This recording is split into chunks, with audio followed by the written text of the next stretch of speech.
paz de Cristo Jesus. Amém. Quero ler com os irmãos essa noite o Evangelho escrito por Mateus, no seu capítulo 16, a partir do versículo 13. Ser grato a Deus por mais esta oportunidade. Bom é louvar a Deus, adorar o Senhor e ser grato a Deus em todo o tempo. Vivemos dias difíceis na face da terra, mas o Senhor tem sido, a forte mão de Deus tem sido com cada um de nós, tem nos sustentado, graças a Deus por isso. Não porque somos merecedores, mas é a misericórdia de Deus, é a compaixão do Senhor sobre nós. Glória a Deus. Mateus 16, eu leio com os irmãos a partir do versículo 13. Assim está escrito: e foi Jesus à região de Cesareia de Filipe, e ali perguntou aos discípulos: quem é que as pessoas dizem ser o Filho do Homem? E eles responderam: alguns dizem que és João Batista, outros Elias, outros ainda Jeremias ou algum dos profetas. E vós? Perguntou Jesus. Simão Pedro respondeu: tu és o Cristo, o Filho do Deus vivo. E então declarou Jesus: bem-aventurado és tu, Simão, filho de Jonas, porque não foi carne e sangue quem te revelou isso, mas o meu Pai que está no céu. E por isso eu te digo: tu és Pedro, e sobre esta pedra construirei a minha igreja, e as portas do inferno não poderão vencê-la. Eu te darei as chaves do reino dos céus, e tudo o que ligares na terra será ligado nos céus, e tudo o que desligares na terra será desligado nos céus. E em seguida recomendou aos discípulos que não dissesse a ninguém que era ele o Cristo. Amém?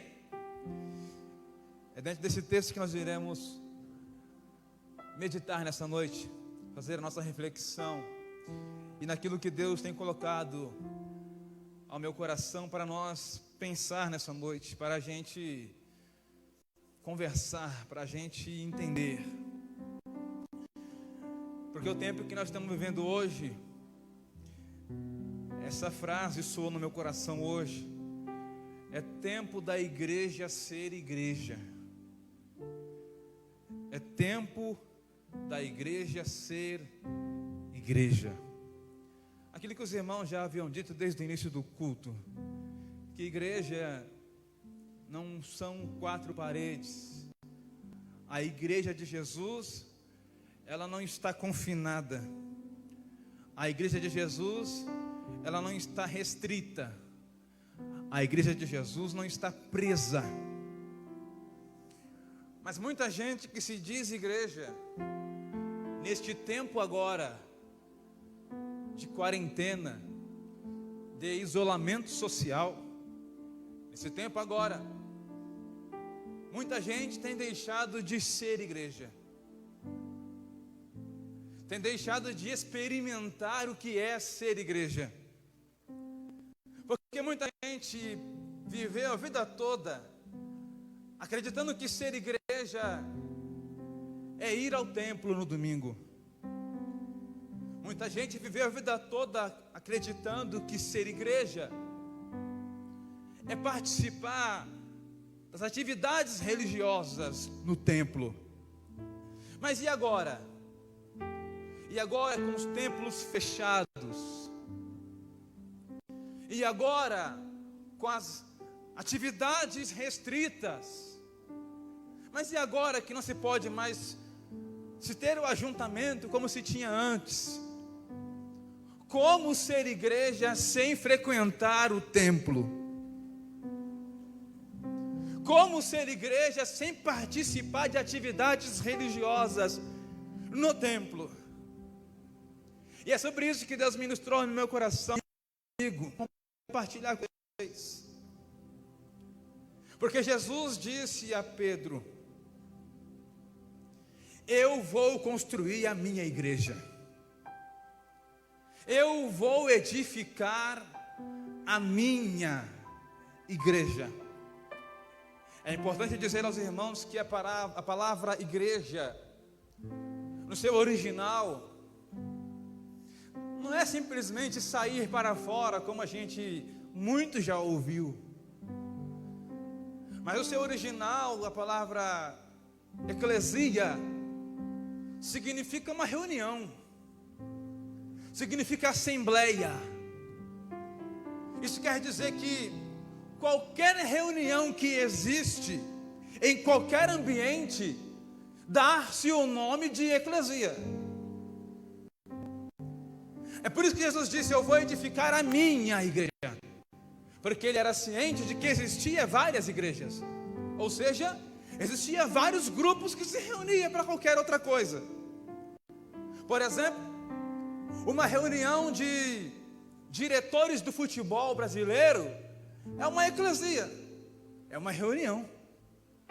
Por exemplo, o encontro entre políticos é uma reunião, é uma eclesia.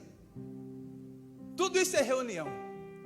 Mas Jesus disse: eu também vou construir um grupo de pessoas, eu também vou construir uma assembleia, eu vou construir uma eclesia, uma igreja, que vai se reunir ao redor de mim, e que se vai se reunir não para falar de coisas fúteis, não para falar de coisas improváveis, de coisas materiais que findam aqui, que acabam aqui, que terminam aqui, mas pessoas que vão se reunir para dar a Ele a glória que Ele merece.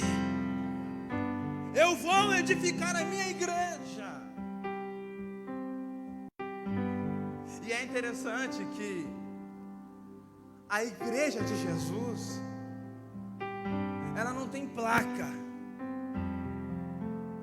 A igreja de Jesus não tem placa. Ela não tem dogmas.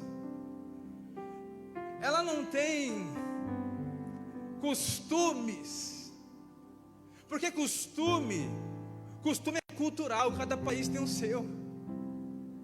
Costume é cultural, cada região tem o seu. Já percebeu o nosso Brasil como que é? O Brasil é um país multicultural. Como se vive em São Paulo, não é a mesma maneira que se vive lá na Bahia. Os costumes são diferentes, as comidas são diferentes, até algumas roupas são diferentes, as festas são diferentes, é costume. O reino de Deus não tem isso, porque o reino de Deus, a igreja de Jesus, ela é para todos os povos da terra. Ela não está limitada ao Brasil. Ei, Jesus não é só do Brasil. Deus não é brasileiro. Deus é para todos os povos da terra. A gente se engana quando pensamos que Deus é só nosso. Não, Deus não é só nosso. Nós podemos dizer: eu sou de Deus, mas dizer que Deus é só meu, não, é um egoísmo da minha parte.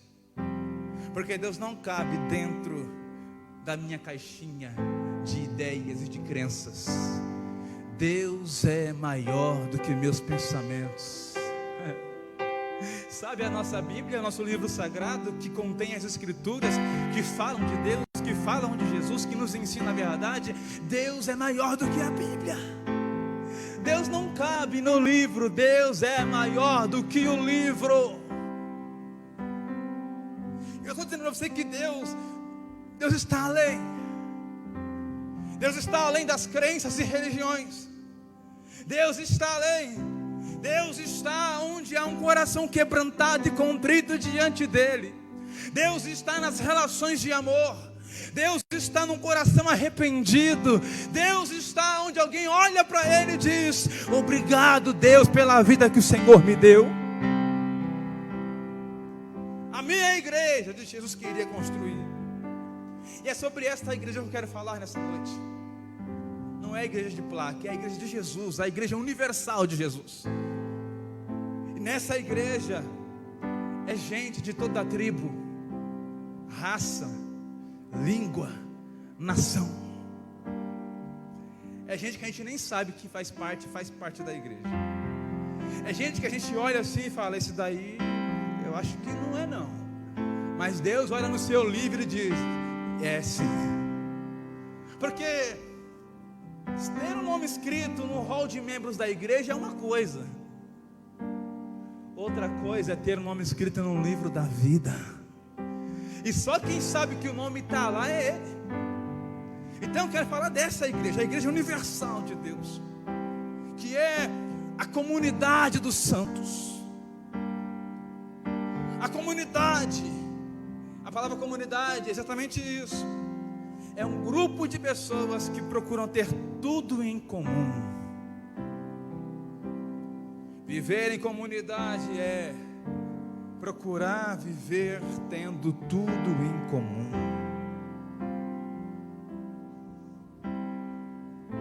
Por isso talvez falar de igreja hoje é tão complicado, porque será que nós temos buscado ter tudo em comum? Ou é cada um por si e Deus por todos? Se você ler a igreja primitiva em Atos dos Apóstolos, diz que eles tinham tudo em comum. Eles repartiam o que tinham. Nada era meu, tudo era nosso. Ninguém era dono de nada. Todo mundo era dono de tudo. Porque viver em comunidade é viver a igualdade. Viver a comunidade é viver a igualdade. Porque na igreja de Jesus, na eclesia de Jesus, não tem espaço para acepção de pessoas. Na eclesia de Jesus, na igreja de Jesus, não tem espaço para desigualdade. Não tem espaço para classismo, para racismo, para preconceito, não tem. Porque no reino de Deus, tudo é Jesus, Ele é tudo em todos. Não tem pobre, não tem rico, não tem branco, não tem negro, aleluia. No reino de Deus, todo mundo tem tudo em comum.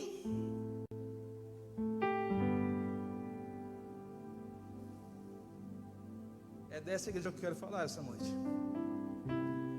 É dessa comunidade.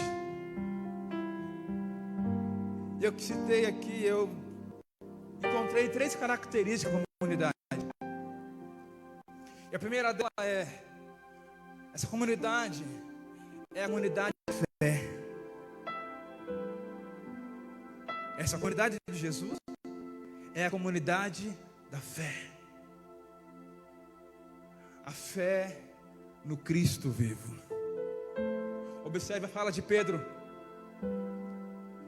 Quando Jesus perguntou: o que dizem de mim lá fora? O que dizem de mim por aí? Alguns dizem que tu és um profeta. Alguns dizem que é Jeremias, é João Batista. Estão dizendo aí que você é um dos profetas.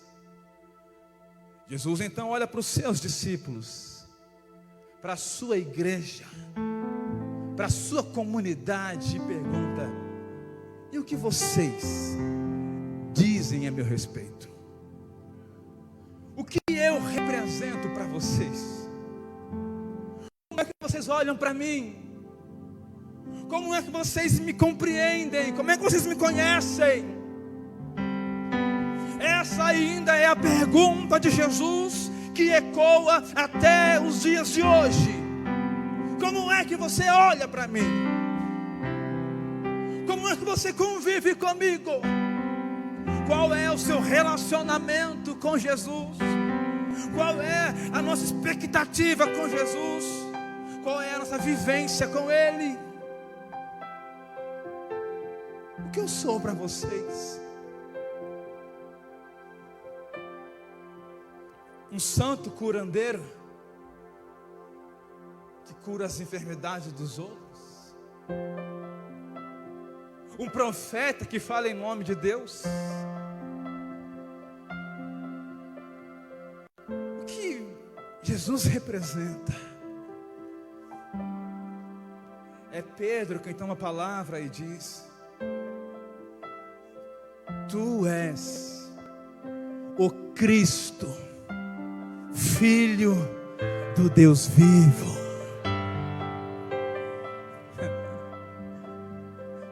Tu és o Cristo. Quando Pedro diz tu és o Cristo, Pedro está dizendo: tu és o Messias. Tu és o cumprimento da promessa. Tu és o Filho do Deus vivo que está entre nós, no meio de nós, está com a gente aqui. Jesus se alegra e diz: bem-aventurado és tu. Porque não é qualquer um que diz isso. Não é qualquer um que professa desse jeito, não. Tem gente que fala. Inclusive, há uma cena na Bíblia, nos Evangelhos, em que Jesus se aproxima e os demônios que estão no corpo de um homem começam a dizer: o que queres com a gente? Nós sabemos quem tu és o Santo de Deus. Ó, os demônios dizendo: a gente sabe quem você é, tu és o Santo de Deus. E Jesus não fala, tudo bem, você acertou. Não, ele repreende os demônios e manda embora. Porque não é só falar. Não é só falar que ama. Eu te amo, Senhor. Não é só dizer tu és o meu Cristo. Não é só dizer tu és o meu amado. Não é só dizer. É como se diz. Porque os demônios diziam: tu és o Santo de Deus, vai embora daqui. Tu és Filho de Deus, a gente não quer você aqui, vai embora. Mas Pedro dizia: tu és o Filho do Deus vivo. E Jesus olhou no coração de Pedro e viu: Pedro, isso veio do céu, isso foi revelado do céu para a tua vida, Pedro. A comunidade de Jesus é a comunidade da fé. A fé no Cristo de Deus. A fé na obra completa de Jesus, o Cristo de Deus. E aqui eu abro um parênteses para a gente compreender que a nossa fé não pode estar embasada, fundamentada naquilo que Cristo pode fazer para mim. A nossa fé não pode estar firmada nos benefícios que Ele pode me dar.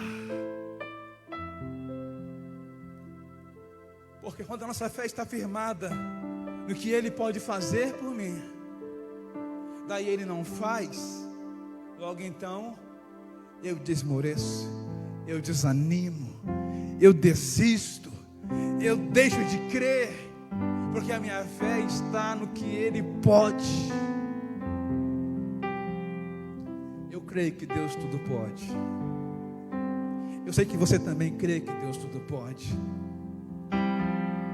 Mas a nossa fé não pode estar só naquilo que Ele pode.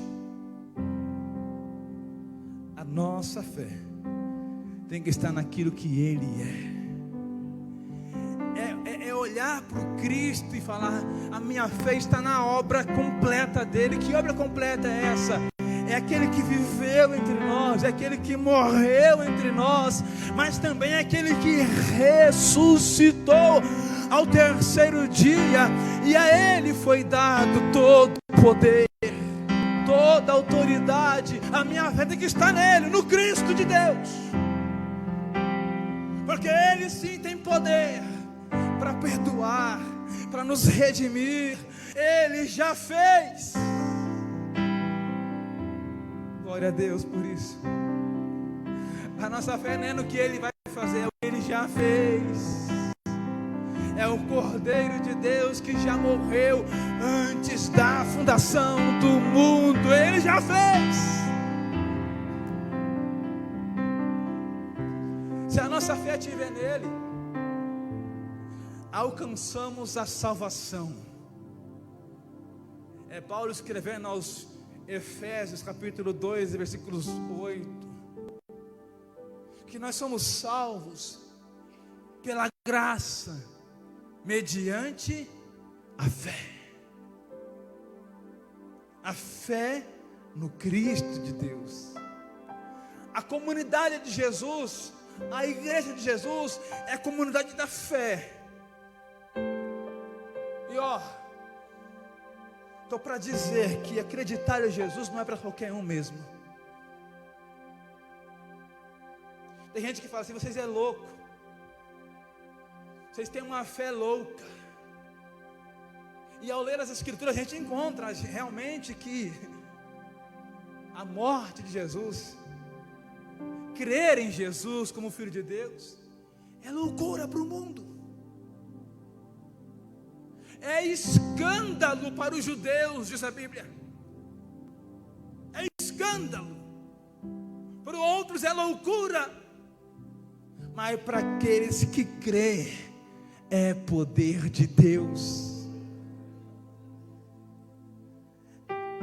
É difícil de explicar a fé no Cristo, porque fé não se explica. Fé não tem teoria que consiga decifrar. Fé no Cristo é a sua experiência diária com Ele, é a sua vida diária com Ele. Você vai experimentando o amor dEle se derramando sobre a sua vida, vai experimentando, ouvindo da sua palavra, e ela vai te produzindo mais fé ainda.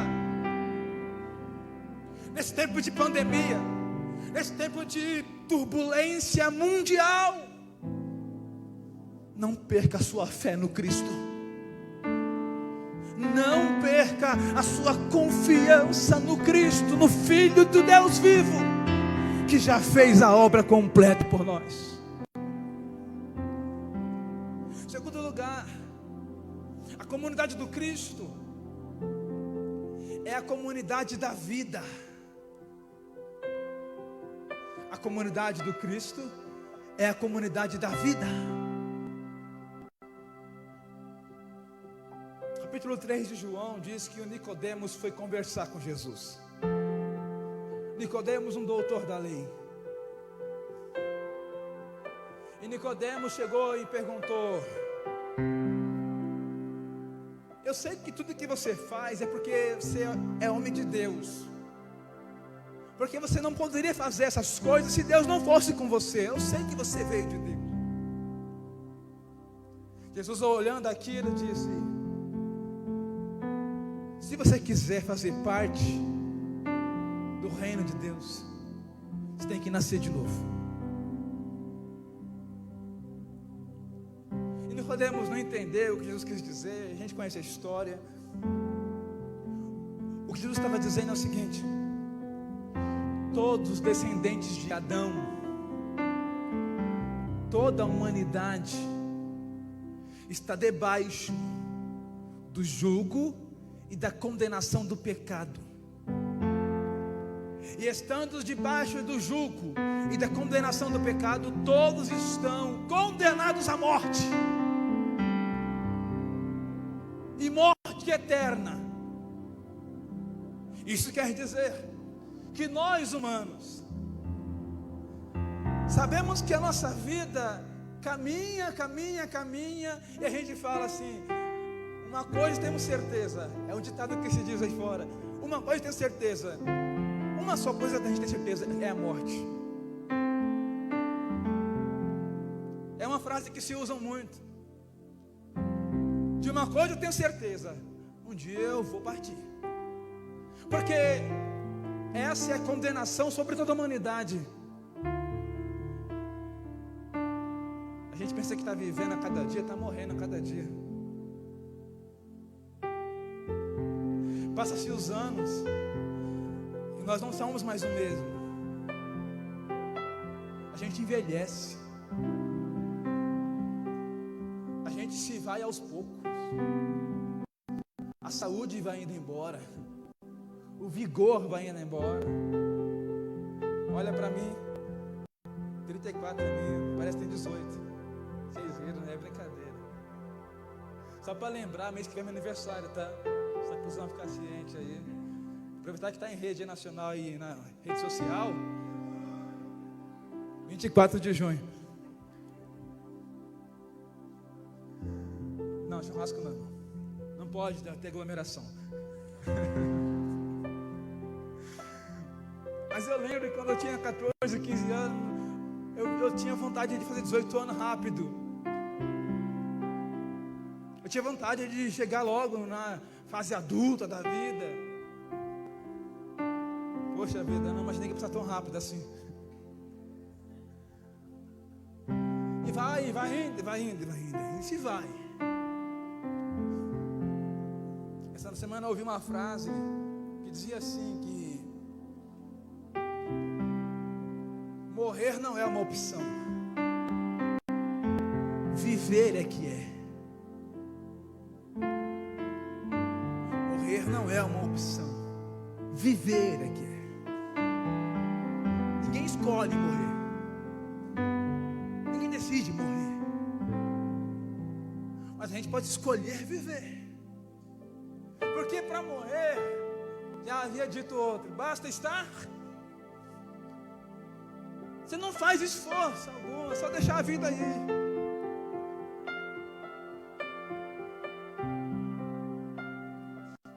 Jesus aparece em cena. Ele é o Filho de Deus vivo. Ele conhece a história da humanidade, ele conhece os homens. Ele está na terra, ele olha para as pessoas, ele vê as pessoas estão definhando. Ele vê uma pessoa que é cega. Ele fala, não era para ser cego. Ele vê um camarada que não pode andar, ele é paralítico. E ele fala assim, cara, tem que andar, ele não pode ficar nessa situação. Ele vê as pessoas em situações de crueldade da vida. E ele olha para aquele cenário todo e fala, não foi isso que meu pai criou. Não é esse o projeto do pai. Nunca foi. É por isso que ele diz, eu vim para que vocês tenham vida. Eu vim para que vocês tenham vida. E é por isso que ele chega no cego e ele cura o cego. Ele chega no leproso, ele cura o leproso. Ele chega no paralítico, ele cura o paralítico. Ele vai curando, ele vai curando, ele vai curando. O que quer dizer isso? Quer dizer uma só coisa: Deus está no mundo restaurando a sua criação, mandando embora o poder da morte e trazendo vida. A viúva de Naim está indo sepultar o seu único filho, mas dá de frente com a vida. E Jesus fala, basta, parou aqui, acabou aqui morte, porque eu sou a ressurreição, eu sou a vida. Lázaro está morto 4 dias, não importa, eu tenho o poder da vida. Eu grito o nome dele e ele vai sair das garras da morte.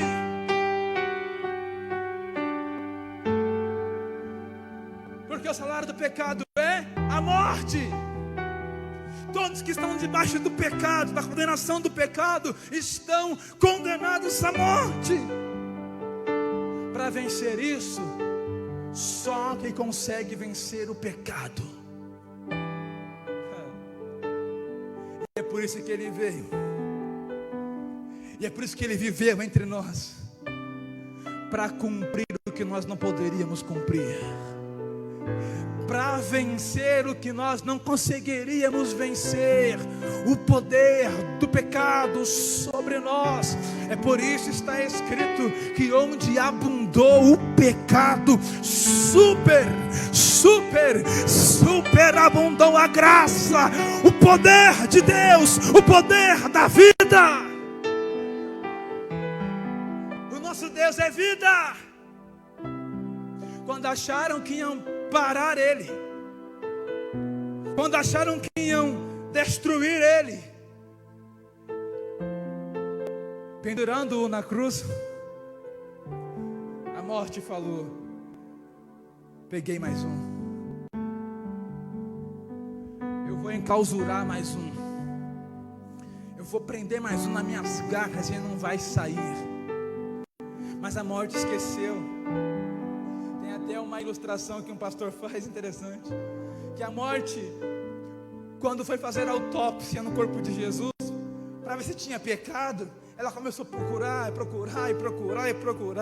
e falou: isso aqui não tem pecado nenhum, isso aqui não tem delito nenhum, eu não consigo prender ele, eu não consigo segurar ele aqui. É por isso que ele ressuscita dentre os mortos, e ele está vivo para sempre. É Paulo que vai escrever aos Coríntios e dizer: onde está, ó morte, a tua vitória? Onde está, inferno, os teus aguilhões? Ele vive, Ele é a vida. Eu vim para que vocês tenham vida. É por isso que a comunidade de Jesus é a comunidade da vida. Aí você pensa comigo assim: eu sei disso, mas essa vida que você está dizendo é só lá depois de morrer. Essa vida é só lá na vida eterna. Não. Jesus disse: o reino de Deus já está entre nós. O reino de Deus, ele não só virá em toda a sua plenitude, como ele já está entre nós. Ele não está em toda a sua glória, mas ele já está entre nós. Se ele já está entre nós, nós já podemos desfrutar daquilo que virá. É por isso que vira e mexe, você vê alguém sendo curado aqui, alguém sendo limpo ali. É por isso que vira e mexe, você vê sinais de Deus na terra, porque o reino de Deus já está presente, a vida de Deus já circula entre nós. O que precisamos entender é que a vida que temos que viver é a vida de Deus. No grego, a palavra vida tem duas raízes etimológicas, de onde vem a palavra. Uma delas é bio, de onde vem biologia, que significa estudo da vida. Bio fala de vida natural, vida comum. Mas existe uma outra palavra, e a palavra é Zoé. Zoé. E Zoé significa vida de Deus. E aí eu começo a entender o que Jesus dizia: as palavras que eu tenho dito são espírito e vida. Aí eu começo a entender quando ele diz: eu sou o pão da vida. Quem crer em mim receberá vida. Não é a vida só para depois da morte, não. É já experimentar agora a vida de Deus em nós. Deus te convida hoje a experimentar essa vida. Deus te convida hoje a não ser apenas espectador, mas a assumir o protagonismo dessa comunidade, tomar posse dessa vida que é para você.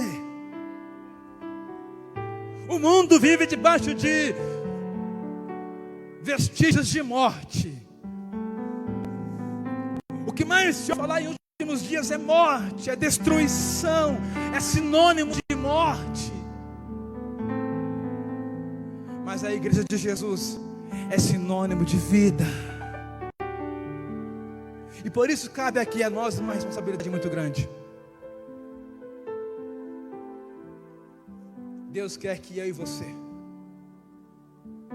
sejam distribuidores da vida de Deus.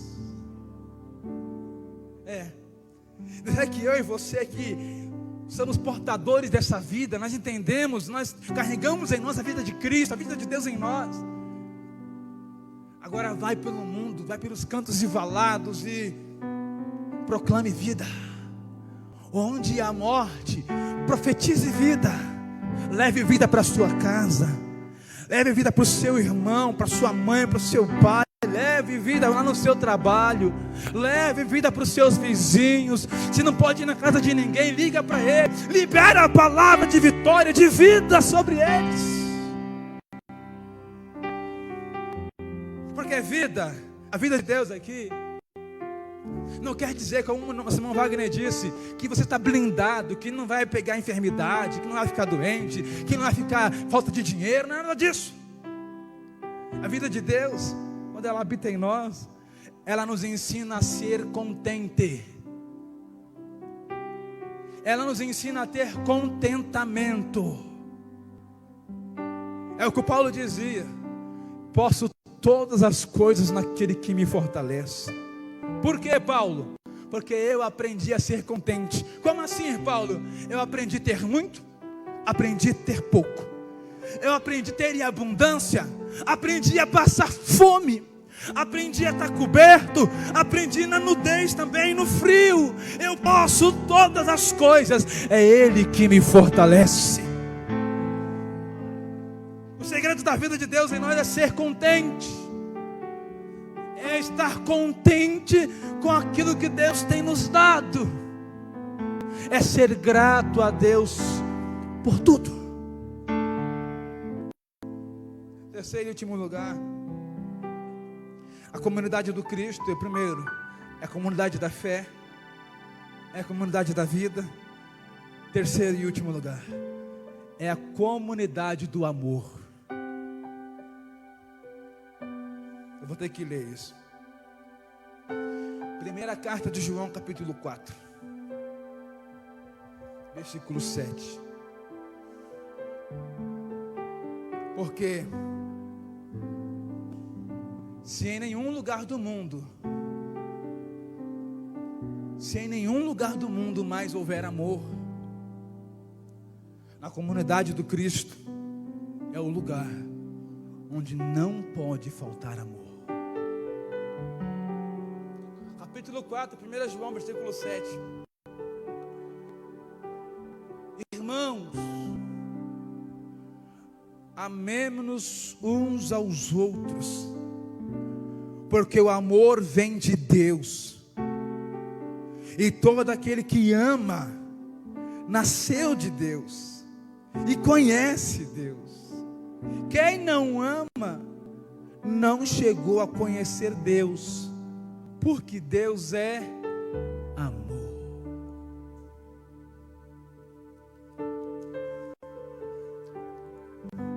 Quem não ama não conheceu a Deus, porque Deus é amor.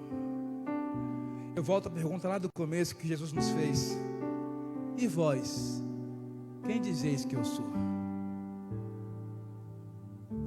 Como vocês me conhecem? Ou talvez ainda não conhecem? Sabia que a gente corre um sério risco de passar muito tempo dentro da igreja e não descobrir Deus? E não aprender quem é Deus? A gente pinta um quadro com um monte de imagens a respeito de Deus. E às vezes nenhuma delas é Deus. É só uma ideia da nossa mente. Tem a frase de um escritor brasileiro que diz que Deus não é uma ideia minha. A ideia que tem sobre Deus, que é a ideia minha. Mas Deus não é o que eu penso. O que eu penso é o que eu penso sobre Deus. Mas a Bíblia nos mostra em detalhes o que Deus é. E uma das definições na Bíblia é: Deus é amor. Não um amor de forma abstrata, descrito nas poesias, descrito nas músicas românticas. Não, não. Deus é um amor que se vive na prática. E para mostrar que Ele nos ama, Ele enviou o seu Filho. Está aí, ó, versículo 9. Foi assim que o amor de Deus se manifestou entre nós. Deus enviou o seu Filho único ao mundo, para que tenhamos a vida por meio dele. Deus prova o amor que Ele tem por nós, enviando Jesus, o seu Filho. A essência de Deus é amor. A essência da igreja de Jesus é amor. Deve ser o amor. Eu leio aqui João capítulo 14, capítulo 13. Estou finalizando. João capítulo 13, versículos 33 e 34. Porque uma vez um fariseu falou: quem é o meu próximo? Porque Jesus havia dito que tem que amar a Deus sobre todas as coisas, e ao próximo como a ti mesmo. Isso é válido? É válido. Amar o próximo como a ti mesmo é válido. Mas Jesus, Ele aprofunda a ideia de amar. E Ele vai nos ensinar aqui, ó, que amar o próximo é mais do que amar como você ama você mesmo. Vamos aprender com Jesus? Versículo 33. 34, melhor dizendo. 34. Eu vos dou um novo mandamento. Jesus falando. Eu vos dou um novo mandamento. Amai-vos uns aos outros. Só isso, Jesus? Não, não é só isso. É mais profundo do que isso. Amai-vos uns aos outros, como eu vos amei, assim também vós deveis amar uns aos outros. É mais do que amar o outro como eu amo a mim mesmo. É amar o outro como Jesus me amou. Aí o negócio ficou mais profundo. Porque o amor que Ele me amou foi um amor incondicional. Foi um amor que não mediu esforços. Foi um amor que não esperou receber nada em troca. Ó, eu vou te amar, mas em troca você me ama também. Não foi isso. Não foi, eu vou te amar porque você me ama também. Não foi isso. Ele nos amou primeiro. Mesmo sendo nós ainda pecadores, mesmo Ele sabendo que muita gente vai dizer não para o amor dEle, Ele diz: eu continuo te amando. Mesmo Ele sabendo que muitos vão virar as costas para Ele, Ele diz: eu continuo te amando. E é com este amor que vocês, igreja, devem amar uns aos outros. É com este amor. Amor sacrificial. Amor de negar a mim mesmo, de tirar as minhas vontades, de tirar as minhas prioridades em favor do outro. E eu finalizo porque meu tempo está em acabou.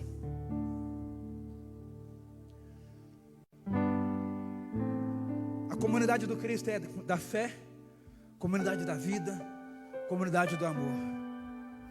O versículo 34 ainda diz: e nisto conhecerão que vocês são meus discípulos. Existe uma marca que os outros podem olhar e dizer: ele aí é seguidor de Cristo. Existe um selo de autenticidade que os outros olham e falam: esse aí anda com Jesus. Qual é a marca? Qual é o selo? Não é dons espirituais, não é sinais miraculosos. Ele responde: se amares uns aos outros. A marca da igreja é o amor. Fique de pé comigo, por gentileza.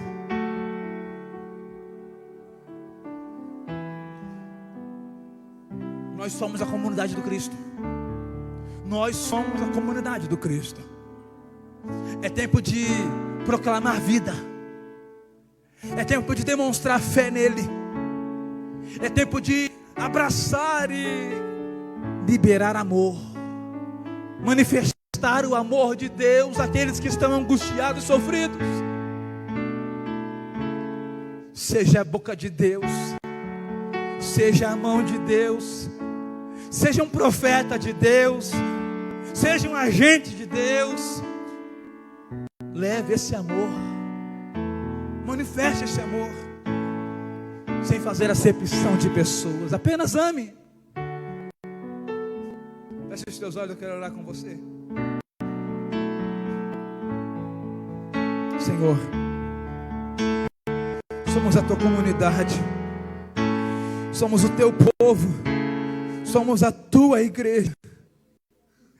Nossa oração essa noite é: Senhor, desperta-nos, desperta-nos a nossa fé, desperta em nós a vida de Cristo, desperta em nós o verdadeiro amor, para que possamos sair pelos campos e valados, para que o mundo veja e creia que Jesus Cristo é Senhor.